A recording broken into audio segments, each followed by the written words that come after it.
ಕಡಿಮೆ ಸಿಬಿಲ್ ಸ್ಕೋರ್ ನಿಂದ ಸಾಲ ಕ್ರೆಡಿಟ್ ಕಾರ್ಡ್ ಅಪ್ಲಿಕೇಶನ್ ರಿಜೆಕ್ಟ್ ಆಗ್ತಾ ಇದೆಯಾ? ಇನ್ ಮುಂದೆ ಆಗಲ್ಲ.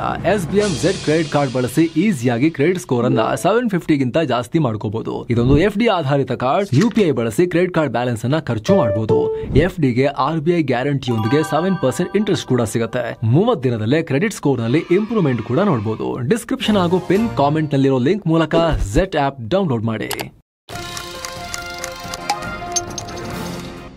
ನಮಸ್ಕಾರ ಸ್ನೇಹಿತರೆ. ಭಾರತ ಪಾಕಿಸ್ತಾನ ನಡುವೆ ಈಗ ಜಸ್ಟ್ ನಡೆದು ಮುಗಿದಿರೋ ಈ ದೊಡ್ಡ ಸಂಘರ್ಷ ಏನಿದೆಯಲ್ಲ, ಇದನ್ನ ಜಾಗತಿಕ ಮಿಲಿಟರಿ ವಿಶ್ಲೇಷಕರು, ಡಿಫೆನ್ಸ್ ಎಕ್ಸ್ಪರ್ಟ್ಸ್, ಅಂತಾರಾಷ್ಟ್ರೀಯ ಮಾಧ್ಯಮಗಳು ವಿಶ್ವದ ಮೊದಲ true beyond visual range combat ಅಥವಾ ವಿಶ್ವದ ಮೊದಲ ನೈಜ ನ್ಯೂ ಏಜ್ ವಾರ್ಫೇರ್ ಅಂತ ಹೇಳ್ತಿದ್ದಾರೆ. ಹೊಸ ಯುಗದ ಯುದ್ಧದ ಮೊದಲ ಪ್ರದರ್ಶನ ಅಂತ ಹೇಳ್ತಾ ಇದ್ದಾರೆ. ಲಾರ್ಜ್ ಸ್ಕೇಲ್ನಲ್ಲಿ ಈ ಸಂಘರ್ಷ ಯುದ್ಧದ ಪರಿಭಾಷೆಯನ್ನೇ ಚೇಂಜ್ ಮಾಡಿದೆ ಅಂತ ಜಗತ್ತಿದನ್ನು ನೋಡ್ತಾ ಇದೆ. ಮೊದಲೆಲ್ಲ ಒಂದು ರಾಷ್ಟ್ರವನ್ನು ಅಲುಗಾಡಿಸಬೇಕು ಅಂತ ಹೇಳಿದ್ರೆ, ಪ್ರಮುಖ ಮೂಲಸೌಕರ್ಯಕ್ಕೆ ಡ್ಯಾಮೇಜ್ ಮಾಡಬೇಕು ಅಂತ ಹೇಳಿದ್ರೆ ವರ್ಷಗಳ ಕೆಲಸ. ಆದರೆ ಸ್ನೇಹಿತರೆ, 9 ಉಗ್ರ ನೆಲೆಗಳನ್ನು ಧ್ವಂಸ ಮಾಡೋಕೆ ಭಾರತ ತಗೊಂಡಿದ್ದು 25 ನಿಮಿಷ ಮಾತ್ರ. 16 ಪಾಕಿಸ್ತಾನ ಸೇನೆಯ ಹೈಲಿ ಗಾರ್ಡೆಡ್, ಪೂರ್ತಿ ಸಂರಕ್ಷಿತ ಏರ್ ಡಿಫೆನ್ಸ್ ಒಳಗಡೆ ಇದ್ದಂತಹ 11 ಏರ್ ಬೇಸ್ ಮತ್ತು ಮಿಲಿಟರಿ ಸೆಂಟರ್ಗಳನ್ನು ಟಾರ್ಗೆಟ್ ಮಾಡಿ ಸ್ಟ್ರೈಕ್ ಮಾಡೋಕೆ ಭಾರತ ತಗೊಂಡಿದ್ದು 90 ನಿಮಿಷಗಳನ್ನು ಮಾತ್ರ. ಹಾಗಾಗಿ ಇದು ಯುದ್ಧದ ಪರಿಭಾಷೆಯನ್ನೇ ಬದಲಿಸಿದೆ. ಎಲ್ಲರ ಹತ್ರ ಟೆಕ್ನಾಲಜಿ ಇತ್ತು, ರಿಯಲ್ ವರ್ಲ್ಡ್ ಯೂಸ್ ಮೇಜರ್ ಪವರ್ಗಳ ನಡುವೆ ಆಗಿರಲಿಲ್ಲ.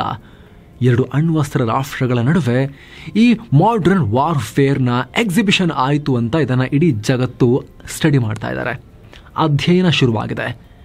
ಹಾಗಿದ್ರೆ ಏನಿದು new age warfare? Beyond visual range combat ಅಂದರೆ ಏನು?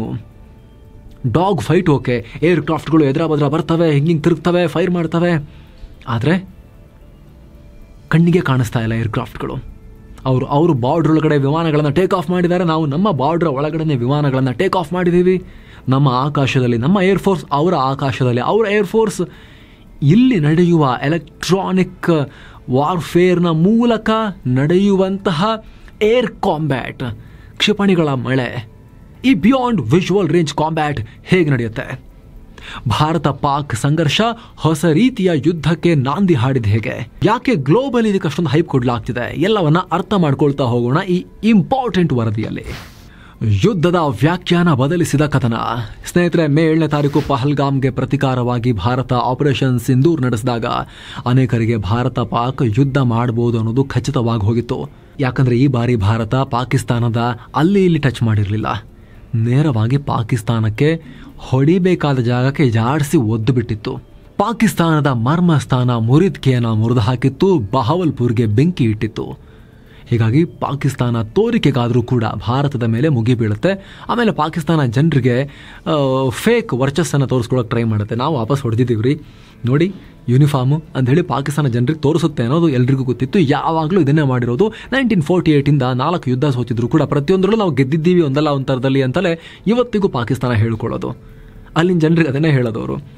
ಸೊ ಇಲ್ಲೂ ಹಾಗೆ ಮಾಡ್ತಾರೆ ಅಂತ ಗೊತ್ತಿತ್ತು. ಹೀಗಾಗಿ ಪೂರ್ಣ ಪ್ರಮಾಣದ ಯುದ್ಧವೇ ಆಗುತ್ತೆ ಅಂತ ಎಲ್ಲರೂ ಕಾಯ್ತಾ ಇದ್ರು. ಆದರೆ ಎಲ್ಲರ ನಿರೀಕ್ಷೆ ಇದ್ದಿದ್ದೇನು? 2 ವಾಯುಸೇನೆಗಳ ಯುದ್ಧ ವಿಮಾನಗಳು ಗಡಿ ದಾಟಿ ನುಗ್ತವೆ. 2019ರಂತೆ ಫೈಟರ್ ಜೆಟ್ಗಳು ಪರಸ್ಪರ ಡಾಗ್ ಫೈಟ್ ನಡೆಸ್ತವೆ. ಅಂದರೆ ಕ್ಲೋಸ್ ರೇಂಜ್ನಲ್ಲಿ ಒಂದಕ್ಕೊಂದು ಕುಸ್ತಿಪಟುಗಳಂತೆ ಆಕಾಶದಲ್ಲಿ ಕಾಂಬ್ಯಾಟ್ ಮಾಡ್ತವೆ. ಗಡಿಯಲ್ಲಿ ಸೇನೆ, ಆರ್ಮಿ, ಪಾಕ್ನವರೇನಾದರೂ ಒಳಗೆ ದಾಟಿ ಬರೋಕ್ಕೆ ಬಂದರೆ ಅಲ್ಲಿ ಫೈಟಿಂಗ್ ನಡೆಯುತ್ತೆ. ಯುದ್ಧ ಟ್ಯಾಂಕರ್ಗಳು, ಶಸ್ತ್ರಸಜ್ಜಿತ ವಾಹನಗಳು POKಗೆ ಮೂವ್ ಆಗಿಬಿಡ್ತವೆ. ಹೀಗೆ ಯುದ್ಧ ಅಂದರೆ ನಮ್ಮ ಸೈನಿಕರೇ ಒಳಗೆ ಹೋಗ್ತಾರೆ. ಅಂದರೆ ಈ ಕನ್ವೆನ್ಷನಲ್ ವಾರ್ನ ಹಳೆಯ ಚಿತ್ರಗಳು ಕಣ್ಮುಂದೆ ಬರ್ತಾ ಇದ್ವು. ಆದರೆ ಕಳೆದ 5-6 ವರ್ಷಗಳಲ್ಲಿ ಈ ಡಿಫೆನ್ಸ್ನಲ್ಲಿ ಕಾಲ 50 ವರ್ಷ ಮುಂದಕ್ಕೆ ಹೋಗಿಬಿಟ್ಟಿದೆ. 2 ಸೇನೆ ನುಗ್ಗೋದಿರಲಿ, ಫೈಟರ್ ಪೈಲಟ್ಗಳು ಕೂಡ ಒಬ್ರಿಗೊಬ್ರು ಮುಖ ನೋಡಲಿಲ್ಲ, ಇನ್ನೊಬ್ಬರ ವಿಮಾನವನ್ನು ಕಣ್ಣಾರೆ ನೋಡಲಿಲ್ಲ. 200 kilometre, 100 kilometre, 300 kilometre, sometimes 400 kilometre ದೂರದಲ್ಲಿ ಇದ್ದುಕೊಂಡು ಆಕಾಶದಲ್ಲಿ ಯುದ್ಧ ಮಾಡಲಾಯಿತು. ಶತ್ರು ನೆಲಕ್ಕೆ ಕಾಲಿಡದೆ ದೂರದಿಂದಲೇ ಟಾರ್ಗೆಟ್ಗಳನ್ನು ಉಡಾಯಿಸಲಾಯಿತು. ಯಾವುದೇ ರೀತಿಯಲ್ಲೂ ಇದು ನಾವು ಈ ಹಿಂದೆ ನೋಡಿದ ಯುದ್ಧದ ರೀತಿಯಲ್ಲಿ ಇರಲಿಲ್ಲ. ಅದೇ ಕಾರಣಕ್ಕೆ ಇದನ್ನು ವಿಶ್ವದ ಮೊದಲ ಟ್ರೂ ನ್ಯೂ ಏಜ್ ವಾರ್ಫೇರ್ ಅಂತ ಹೇಳಲಾಗ್ತಿದೆ. ಟ್ರೂ ಅಂತ ಯಾಕೆ ಅಂತ ಹೇಳಿದ್ರೆ ಸ್ನೇಹಿತರೆ, ಸಣ್ಣ ಪುಟ್ಟ ರಾಷ್ಟ್ರಗಳ ನಡುವೆ ಈ ಅಮೆರಿಕದವರು ಉತ್ತರ ಆಫ್ರಿಕಾ, ಸಿರಿಯಾ ಅಲ್ಲೆಲ್ಲ ಹೋಗಿ ಸ್ಫೋಟಕ ಸುರಿಯೋದಕ್ಕೂ, ಆಮೇಲೆ ಅಫ್ಘಾನಿಸ್ತಾನದಲ್ಲಿ ಸ್ಫೋಟಕ ಸುರಿಯೋದಕ್ಕೂ, ತಾಲಿಬಾನಿಗಳೊಂದಿಗೆ ಗುಡ್ಡಗಾಡಲ್ಲಿ ಹೋಗಿ ಸ್ಫೋಟಕ ಮಳೆಗರಿಯೋದಕ್ಕೂ, ಅವ್ರ ಮೇಲ್ಗಡೆನೆ ಹೋಗಿ ಈ ಪುಡಿ ಹಮಾಸ್ಗಳನ್ನು ಇಸ್ರೇಲ್ನವರು ಸ್ಟ್ರೈಕ್ ಮಾಡೋದಕ್ಕೂ, ಯುಕ್ರೇನ್ ಮೇಲೆ ಬಂದು ಪುಟಿನ್ ಸ್ಫೋಟಕಗಳ ಮಳೆ ಸುರಿಸೋದಕ್ಕೂ, ಎರಡು ಅಣ್ವಸ್ತ್ರ ರಾಷ್ಟ್ರಗಳ ನಡುವೆ, ನ್ಯೂಕ್ಲಿಯರ್ ಶಕ್ತಿಗಳ ನಡುವೆ, ಎರಡು ಬಲಾಢ್ಯ ಸೇನೆ ಮತ್ತು ಏರ್ ಫೋರ್ಸ್ಗಳ ನಡುವೆ ಹೈಟೆಕ್ 4.5 ಜನರೇಷನ್ನ ಯುದ್ಧ ವಿಮಾನಗಳನ್ನು ಬಳಸಿ ನಡೆಸಲಾದ ಮೊದಲ ಏರಿಯಲ್ ಕಾಂಬ್ಯಾಟ್ ಇದು. ಮೊದಲ beyond visual range new age warfare ಇದು. ಏನಿದು ನ್ಯೂ ಏಜ್ ವಾರ್ಫೇರ್? ಸ್ನೇಹಿತರೆ, ಇದು ಟೆಕ್ನಾಲಜಿ ಆಧಾರದ ಮೇಲೆ ನಡೆಯೋ ಯುದ್ಧ. ನ್ಯೂ ಏಜ್ ವಾರ್ಫೇರ್ ತಂತ್ರಜ್ಞಾನ ಕೇಂದ್ರಿತ ಯುದ್ಧ. ಇಲ್ಲಿ ಯಾವ ಸೇನೆಯಲ್ಲಿ ಎಷ್ಟು ಸೈನಿಕರಿದ್ದಾರೆ ಅನ್ನೋದು ಅಷ್ಟು ಮುಖ್ಯ ಆಗಲ್ಲ.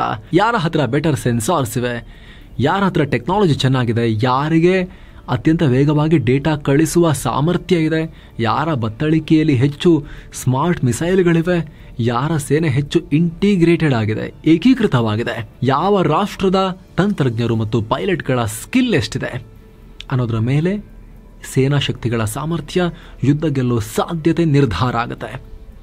ಈ ನ್ಯೂ ಏಜ್ ವಾರ್ಫೇರ್ನಲ್ಲಿ ಫೈಟರ್ ಜೆಟ್ಗಳು ಕೇವಲ ಐಸೈಟ್ ಅಂದರೆ ಕಣ್ಣೋಟದ ಮೇಲೆ ಡಿಪೆಂಡ್ ಆಗೋದಿಲ್ಲ. ಪೈಲಟ್ಗಳು ವಿಜುವಲ್ ಕನ್ಫರ್ಮೇಷನ್ಗೆ ವೇಟ್ ಮಾಡಲ್ಲ.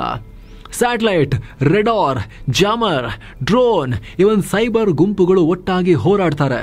ಯುದ್ಧ ಡಿಜಿಟಲಿ ಕ್ಲೌಡ್ನಲ್ಲಿ ಶುರುವಾಗಿ ಶತ್ರು ಪಡೆಗೆ ಅರಿವಾಗುವಷ್ಟರಲ್ಲಿ ಮುಗಿದು ಹೋಗಿರುತ್ತೆ. ಇಂಥ ಹೊಸ ತಲೆಮಾರಿನ ಯುದ್ಧದ ದೊಡ್ಡ ಭಾಗ ಅಂದರೆ BVR ಕಾಂಬ್ಯಾಟ್. BVR ಕಾಂಬ್ಯಾಟ್ ಅಗೋಚರ ಯುದ್ಧ. ಸ್ನೇಹಿತರೆ, BVR ಅಂದರೆ ಬಿಯಾಂಡ್ ವಿಜುವಲ್ ರೇಂಜ್ ಅಂತ ಅರ್ಥ. ಅಂದರೆ ಕಣ್ಣಿಗೆ ಕಾಣಿಸೋಕು ಮೊದಲೇ ದಾಳಿ ಮಾಡೋದು. ರೆಗ್ಯುಲರ್ ಕದನದಲ್ಲಿ ಏನಾಗ್ತಾ ಇತ್ತು, ಮುಂಚೆಲ್ಲ ಟ್ರೆಂಚ್ ತೋಡ್ಕೊಂಡು ಟ್ರೆಂಚರ್ ಕೆಳಗೆ ನಿಂತ್ಕೊಂಡು ಡುಗುಡ್ಡು ಅಂತ ಫೈಟ್ ಮಾಡ್ತಾ ಇದ್ರು ಮಹಾಯುದ್ಧಗಳ ಕಾಲದಲ್ಲಿ. ಒಂದೊಂದೇ ಟ್ರೆಂಚ್ ದಾಟಿ ಮುಂದಕ್ಕೆ ಹೋಗಬೇಕು. ಶತ್ರು ಕಡೆಗೆ ಸ್ವಲ್ಪ ಡ್ಯಾಮೇಜ್ ಆದ್ಮೇಲೆ ಓಡ್ ಹೋಗಿ ಇನ್ನೊಂದು ಟ್ರೆಂಚಿಗೆ ಹಾರು ಮತ್ತೆ ಫೈರ್ ಮಾಡು. ಈ ರೀತಿ ನಡೀತಾ ಇತ್ತು. ಅದಕ್ಕಿಂತ ಹಿಂದೆ ಅಂತೂ ಕುದುರೆ ಮೇಲೆ, ಆನೆ ಮೇಲೆ, ನೆಲದಲ್ಲಿ ಈಟಿ ಹಿಡ್ಕೊಂಡು ಚುಚ್ಚೋದು ಎಲ್ಲ ನೋಡಿದ್ರಲ್ಲ. ಆಮೇಲೆ ಬಂದಕ್ಕೆ ಬಂದ್ಮೇಲೆ ಇವೆಲ್ಲ ಆಯ್ತಲ್ಲ. ಹಾಗೆ ಮುಂದುವರಿತಾ ಇವಾಗ ನಾವು ಮುಖಾಮುಖಿ ಎದುರಾಗೋದೇ ಇಲ್ಲ. ಎಲ್ಲ ಟೆಕ್ನಾಲಜಿಗಳ ಮೂಲಕ ನಡೆಯುತ್ತೆ. ಅದರ ಮೊದಲ ಲಾರ್ಜ್ ಸ್ಕೇಲ್ ಎರಡು ಶಕ್ತಿಶಾಲಿ ರಾಷ್ಟ್ರಗಳ ನಡುವೆ ಈ ಸಲ ಡೆಮಾನ್ಸ್ಟ್ರೇಷನ್ ಆಗಿದೆ. ಫೈಟರ್ ಜೆಟ್ಗಳು, ವಾಯುಪಡೆ ಇತ್ತೀಚಿನ ದಿನಗಳಲ್ಲಿ ಸೇನೆಯಲ್ಲೇ ಅತ್ಯಂತ ಮಹತ್ವದ ಒಂದು ಘಟಕ ಆಗಿತ್ತಲ್ಲ. ಆದರೂ ಕೂಡ ಯುದ್ಧ ವಿಮಾನಗಳು ಎದುರ ಆಗ್ತಾ ಇದ್ವು. ಡಾಗ್ ಫೈಟ್ ನಡೀತಾ ಇತ್ತು. ಶತ್ರು ರಾಷ್ಟ್ರದ ರನ್ವೇ ಮೇಲೆ ಸ್ಫೋಟಕ ಬೀಳಿಸಬೇಕು ಅಂತ ಹೇಳಿದ್ರೆ ಪೈಲಟ್ ಅದ್ರ ಮೇಲೆ ಹೋಗಿ ಒಂದು ರಫ್ ಆತನ ಒಂದು ಅಂದಾಜಿನ ಮೇಲೆಗೆ ಬೀಳಿಸಬೇಕಾಗಿತ್ತು ಸ್ಫೋಟಕ. ಎಷ್ಟೋ ಸಲ ಅಕ್ಕಪಕ್ಕಕ್ಕೆಲ್ಲ ಬೀಳ್ತಾ ಇತ್ತು ಹೋಗಿ. ಪೈಲಟ್ನ ಜಡ್ಜ್ಮೆಂಟ್ ಮೇಲೆ ಡಿಪೆಂಡ್ ಆಗ್ತಾ ಇತ್ತು. ಕ್ಲೋಸ್ ಕಾಂಬ್ಯಾಟ್ ಡಾಗ್ ಫೈಟ್ನಲ್ಲೂ ಕೂಡ ವಿಮಾನಗಳು 300-500 ಮೀಟರ್ ಹತ್ತಿರಕ್ಕೂ ಬರ್ತಾ ಇದ್ವು. ಶತ್ರು ವಿಮಾನ ಕಣ್ಣಿಗೆ ಕಂಡ ಕೂಡಲೇ ಒಂದರ ಮೇಲೊಂದು ದಾಳಿ ಮಾಡ್ತಾ ಇದ್ವು. ಇಲ್ಲಿ ಪೈಲಟ್ಗಳ ಚಾಕಚಕ್ಯತೆ, ಕೌಶಲ್ಯ ಮುಖ್ಯ ಆಗ್ತಾ ಇತ್ತು. ಇದೇ ಕಾರಣಕ್ಕೆ ಈ ಹಿಂದೆ ನಮ್ಮ wing commander Abhinandan Varthaman MiG-21 bison ಅಂತಹ ಓಲ್ಡ್ ಆಕಾಶದ ಗೋಳಿಯನ್ನು ಬಳಸಿಕೊಂಡು ಹೊಸ ತಲೆಮಾರಿನ ಅಮೆರಿಕದ ಅತ್ಯಾಧುನಿಕ F-16 ಹೊಡೆದು ಹಾಕೋಕೆ ಸಾಧ್ಯ ಆಗಿದ್ದು.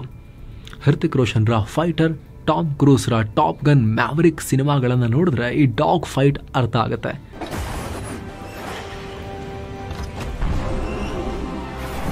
ಆದರೆ ಬಿಯಾಂಡ್ ವಿಜುವಲ್ ರೇಂಜ್ ಕಾಂಬ್ಯಾಟ್ನಲ್ಲಿ ಎದುರಾಳಿ ಟಾರ್ಗೆಟ್ ಕಣ್ಣಿಗೆ ಕಾಣಿಸ್ಬೇಕು ಅಂತಲೇ ಇಲ್ಲ.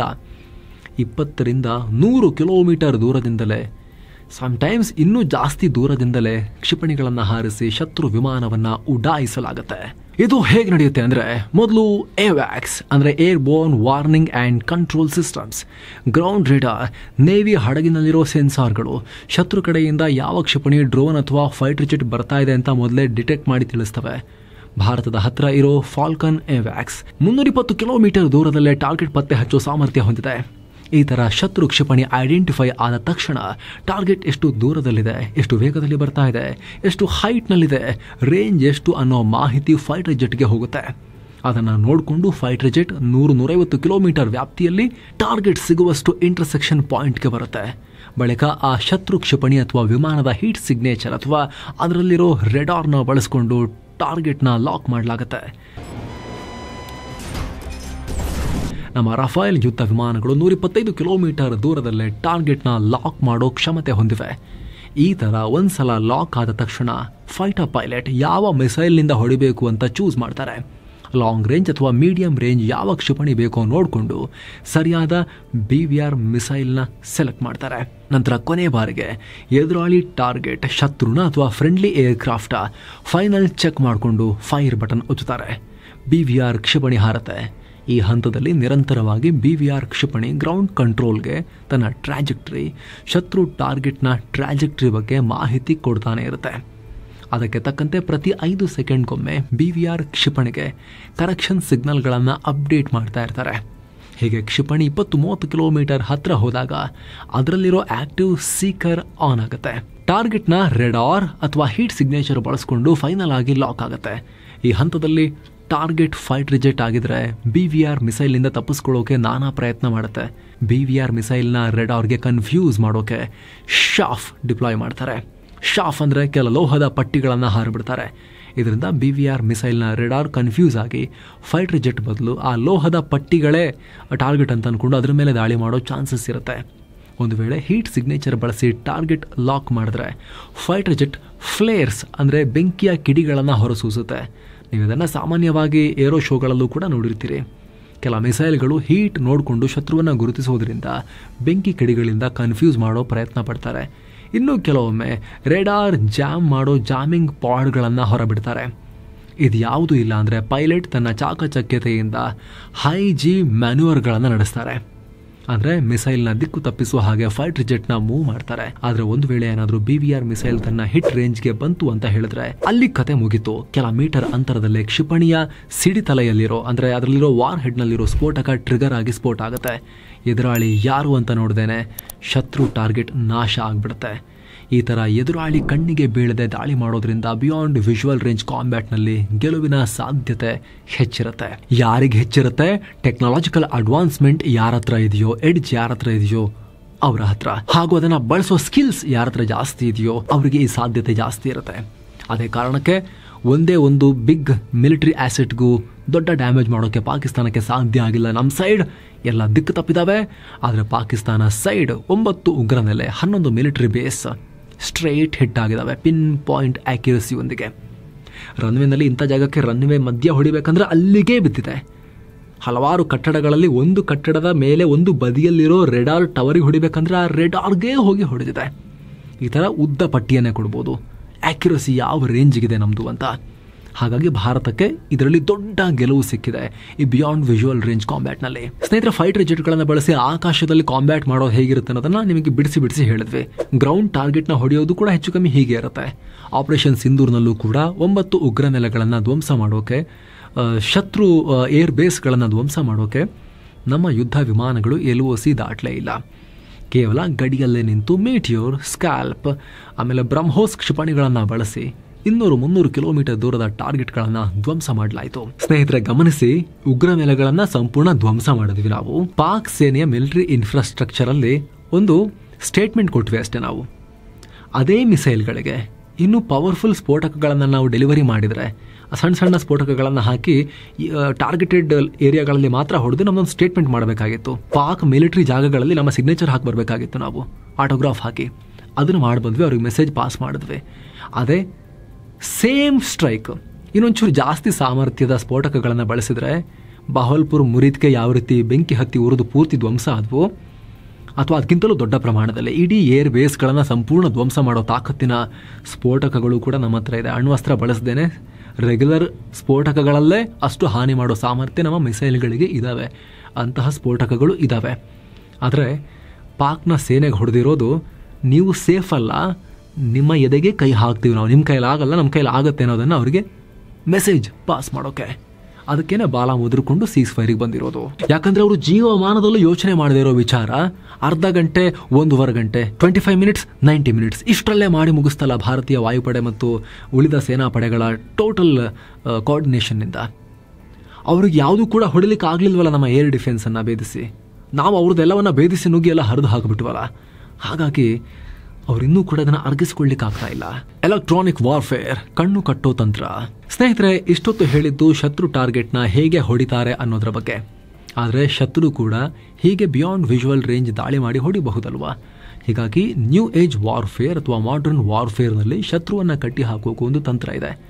ಅದನ್ನು ಎಲೆಕ್ಟ್ರಾನಿಕ್ ವಾರ್ಫೇರ್ ಅಂತ ಕರೀತಾರೆ. ಇಷ್ಟೊತ್ತು ನೀವು ನೋಡಿರ್ಬೋದು, ಬಿಯಾಂಡ್ ವಿಜುವಲ್ ರೇಂಜ್ ಯುದ್ಧ ತಂತ್ರದಲ್ಲಿ ರೆಡಾರ್ಗಳೇ ಸೈನ್ಯದ ಮುಖ್ಯ ಆಸ್ತಿ. ಹೀಗಾಗಿ ಎಲೆಕ್ಟ್ರಾನಿಕ್ ವಾರ್ಫೇರ್ನಲ್ಲಿ ಈ ರೆಡಾರ್ಗಳನ್ನು ಜಾಮ್ ಮಾಡಿ ಶತ್ರುವಿನ ಕಣ್ಣು ಕೀಳುವ ಕೆಲಸವನ್ನು ಮಾಡ್ತಾರೆ. ಜಾಮರ್ಗಳು, ಡಿಕಾಯ್ಗಳು, ಸ್ಪೂಫಿಂಗ್ ಟೆಕ್ನಾಲಜಿ ಮೂಲಕ ಶತ್ರುವಿನ ರೆಡಾರ್ ಮತ್ತು ಸೆನ್ಸಾರ್ಗಳನ್ನು ದಿಕ್ಕು ತಪ್ಪಿಸ್ತಾರೆ ಅಥವಾ ಮಿಸೈಲ್ಗಳಿಂದ ನಾಶವೇ ಮಾಡೋಕೆ ಪ್ರಯತ್ನ ಪಡ್ತಾರೆ. ಭಾರತ ಪಾಕ್ ಸಂಘರ್ಷದಲ್ಲಿ ನೀವು ನೋಡಿರ್ಬೋದು, ಪಾಕ್ ಪದೇ ಪದೇ ಭಾರತದ ಕಡೆಗೆ ನೂರಾರು ಸಣ್ಣ ಡ್ರೋನ್ಗಳನ್ನು ಹಾರಿಸ್ತಾನೆ ಇತ್ತು. ಇದಕ್ಕೆ ಕಾರಣ ಆ ಸಣ್ಣ ಡ್ರೋನ್ಗಳಿಂದ ಭಾರತಕ್ಕೆ ಹಾನಿ ಮಾಡೋಣ ಅಂತ ಅಲ್ಲ, ಅದರಿಂದ ಸಾಧ್ಯನೂ ಇಲ್ಲ. ಆದರೆ ಭಾರತದ ರೆಡಾರ್ಗಳು ಎಲ್ಲಿವೆ, ಎಷ್ಟು ಸ್ಟ್ರಾಂಗ್ ಇವೆ ಅಂತ ಚೆಕ್ ಮಾಡೋದಕ್ಕೆ. ಒಂದು ಬಾರಿ ರೆಡಾರ್ ಲೆಕ್ಕಾಚಾರ ಗೊತ್ತಾಯಿತು ಅಂದರೆ ರೆಡಾರ್ ರಕ್ಷಣಾ ಸಾಮರ್ಥ್ಯ ವೀಕ್ ಇದ್ದ ಕಡೆಗೆ ದೊಡ್ಡ ಮಿಸೈಲ್ ಹಾರಿಸಿ ಭಾರತದ ಮೇಲೆ ದೊಡ್ಡ ದಾಳಿ ಮಾಡಿಬಿಡಬಹುದು ಅಂತ. ಯುದ್ಧಕ್ಕೂ ಮುಂಚೆ ಯಾವುದೇ ದೇಶದ ಸೇನೆಗೆ ತನ್ನ ಶತ್ರುಪಡೆಯ ರೆಡಾರ್, ಸೆನ್ಸಾರ್ ಎಲ್ಲಿವೆ ಅನ್ನೋ ಮಾಹಿತಿ ಇರುತ್ತೆ. ಆದರೆ ಮೂವೇಬಲ್ ರೆಡಾರ್ ಇದ್ದಾಗ ಕಷ್ಟ. ಭಾರತ ಪಾಕ್ ಸಂಘರ್ಷದಲ್ಲೂ ಅಷ್ಟೇ, ಭಾರತ ಪದೇ ಪದೇ ತನ್ನ ರೆಡಾರ್ಗಳನ್ನು ಮೂವ್ ಮಾಡ್ತಾ ಇತ್ತು. ಹೀಗಾಗಿ ಪಾಕ್ ಪದೇ ಪದೇ ಡ್ರೋನ್ ಬಿಟ್ಟು ರೆಡಾರ್ ಚೆಕ್ ಮಾಡೋಕೆ ನೋಡ್ತಾ ಇತ್ತು. ಆದರೆ ಕೊನೆಗೂ ಪಾಕ್ ಯಶಸ್ವಿ ಆಗಲೇ ಇಲ್ಲ. ಏನೋ ಶತ್ರು ಮಿಸೈಲ್ಗಳ ಕಣ್ಣು ಕೀಳೋಕೆ ಅಂದರೆ ರೆಡಾರ್ ಜಾಮ್ ಮಾಡೋಕೆ ಭಾರತದ ಹತ್ರ ಶ್ರಮಿಕ್ EW ಪಾಡ್ಗಳಿವೆ. 16 ಕಿಲೋಮೀಟರ್ ದೂರದಲ್ಲೇ ಇವು ಶತ್ರು ರೆಡಾರ್ಗಳನ್ನು ದಿಕ್ಕಾಪಾಲು ಮಾಡಬಲ್ಲವು. ಹೀಗಾಗಿ ಮಾಡರ್ನ್ ವಾರ್ಫೇರ್ನಲ್ಲಿ ಕೇವಲ ಬಿಯಾಂಡ್ ವಿಜುವಲ್ ರೇಂಜ್ ಅಷ್ಟೇ ಅಲ್ಲದೆ ಎಲೆಕ್ಟ್ರಾನಿಕ್ ವಾರ್ಫೇರ್ ಮೇಲೆ ಯಾರಿಗೆ ಹೆಚ್ಚು ಕಂಟ್ರೋಲ್ ಇರುತ್ತೋ, ಯಾರು ಹೆಚ್ಚು ಪ್ರಾಕ್ಟೀಸ್ ಮಾಡಿ ಸಿಸ್ಟಮನ್ನು ಕರೆಕ್ಟಾಗಿ ಪಳಗಿಸಿ ಇಟ್ಕೊಂಡಿರ್ತಾರೋ ಅವರು ಯುದ್ಧವನ್ನು ಕಂಟ್ರೋಲ್ ಮಾಡ್ತಾರೆ. ಡ್ರೋನ್ ಯುದ್ಧ ಅಥವಾ ಡ್ರೋನ್ಗಳು ಕೂಡ ಈ ಮಾಡರ್ನ್ ವಾರ್ಫೇರ್ನ ದೊಡ್ಡ ಭಾಗ ಆಗಿವೆ. ಮನುಷ್ಯರ ಅವಶ್ಯಕತೆ ಇಲ್ದಿರೋದ್ರಿಂದ ಕೂತಲ್ಲಿಂದಲೇ ಆತ್ಮಾಹುತಿ ಡ್ರೋನ್ ಕಳಿಸಿ ನೂರಾರು ಕಿಲೋಮೀಟರ್ ದೂರದಲ್ಲೂ ದಾಳಿ ಮಾಡ್ಬೋದು. ಶತ್ರುಗಳ ಪೊಸಿಷನ್ನ ಮ್ಯಾಪ್ ಮಾಡಿಕೊಂಡು ಬರ್ಬೋದು. ಸಾವಿರಾರು ಸಂಖ್ಯೆಯಲ್ಲಿ ಡ್ರೋನ್ ನುಗ್ಗಿಸಿ ಶತ್ರು ಪಡೆಯ ಡಿಫೆನ್ಸ್ ವ್ಯವಸ್ಥೆಯನ್ನೇ ಬುಡಮೇಲು ಮಾಡ್ಬೋದು. ಹಮಸ್ಗಳು ಇಸ್ರೇಲ್ ವಿರುದ್ಧ ಇದೇ ತಂತ್ರವನ್ನು ಅನುಸರಿಸಿದ್ದು. ಪಾಕಿಗಳು ಭಾರತದ ವಿರುದ್ಧ ಟ್ರೈ ಮಾಡಿದ್ರು, ಆದರೆ ಆಗಲಿಲ್ಲ. ಸೈಬರ್ ದಾಳಿ ಇದು ಕೂಡ ಮಾಡರ್ನ್ ಯುದ್ಧದ ಭಾಗ. ನಿಮಗೆ ನೆನಪಿರಬಹುದು, ರಷ್ಯಾ ಯುಕ್ರೇನ್ ಮೇಲೆ ಆಕ್ರಮಣ ಮಾಡೋಕ್ಕೂ ಮೊದಲು ಸೈಬರ್ ದಾಳಿ ಮಾಡಿತ್ತು. ಯುಕ್ರೇನ್ ಸರ್ಕಾರಿ ವೆಬ್ಸೈಟ್ಗಳನ್ನೆಲ್ಲ ನಿಷ್ಕ್ರಿಯಗೊಳಿಸಿತ್ತು. ಹೀಗಾಗಿ ಮಾಡರ್ನ್ ಕದನದಲ್ಲಿ ಶತ್ರು ಪಡೆಯ ನೆಟ್ವರ್ಕ್ಗಳು, ಕಮಾಂಡ್ ನೋಡ್ಗಳು, ಡೇಟಾ ಲಿಂಕ್ಗಳನ್ನು ಮಾಲ್ವೇರ್ಗಳ ಮೂಲಕ ನಾಶಪಡಿಸೋಕೆ ಪ್ರಯತ್ನ ಪಡಲಾಗುತ್ತೆ. ಇದರಿಂದ ಶತ್ರು ಕಮ್ಯುನಿಕೇಷನ್ನೇ ಮಾಡೋಕ್ಕಾಗಲ್ಲ, ಕಣ್ಣಿಗೆ ಬಟ್ಟೆ ಕಟ್ಟದಂಗೆ ಆಗಿಬಿಡುತ್ತೆ. ಡಿಫೆನ್ಸ್ಗೆ ಪ್ಲಾನ್ ಮಾಡೋಕ್ಕಾಗಲ್ಲ, ಮಿಸೈಲ್ ಸಿಸ್ಟಮ್ ಫೇಲ್ ಆಗುತ್ತೆ. ಜೊತೆಗೆ ಜನರಲ್ಲಿ ಭೀತಿ, ಆತಂಕ ಶುರುವಾಗುತ್ತೆ.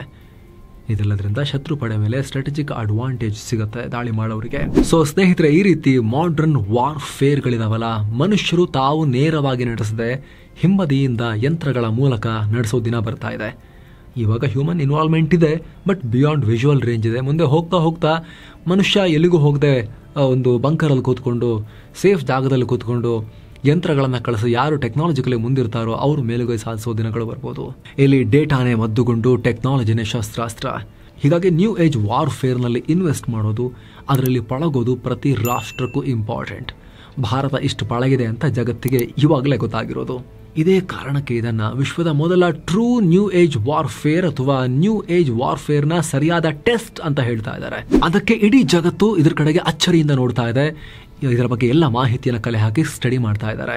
ಎರಡೂ ರಾಷ್ಟ್ರಗಳು, ಭಾರತದ ವಾಯುಪಡೆ ಮತ್ತು ಪಾಕಿಸ್ತಾನ ವಾಯುಪಡೆ, ಎರಡೂ ರಾಷ್ಟ್ರಗಳು ಇದನ್ನು ಒಪ್ಕೊಂಡಿದ್ದಾರೆ ಕೂಡ.